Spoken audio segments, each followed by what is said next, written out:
Nandamuri hero Kalyan Ram 10 ఏళ్లుగా వరుస ఫ్లాపులు ఎదుర్కొని గతేడాది ఎట్టకేలకు పటాస్ సినిమాతో హిట్ ట్రాక్లోకి వచ్చాడు.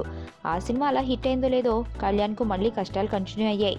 షేర్ డిజాస్టర్ కళ్యాణ్ నిర్మాతగా తీసిన కిక్ 2 ఘోరమైన ఫ్లాప్ అయింది. ఇక కళ్యాణ్ నిర్మాత కమ్ హీరోగా పూరి జగన్నాథ్ డైరెక్షన్లో తీసిన ఈజం సినిమా కళ్యాణ్కు భారీ నష్టాలు మిగిల్చింది.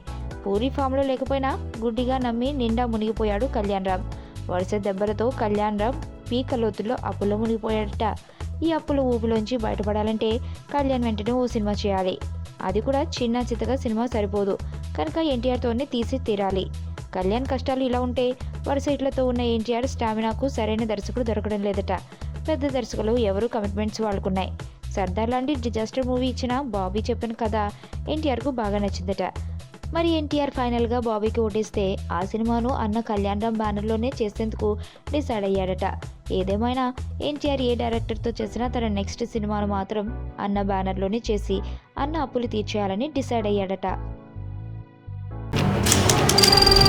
నీ స్నేహితుడు ఎవరో తెలిస్తే నీ క్యారెక్టర్ తెలుస్తుంది. నీ శత్రువు ఎవరో తెలిస్తే నీ కెపాసిటీ తెలుస్తుంది.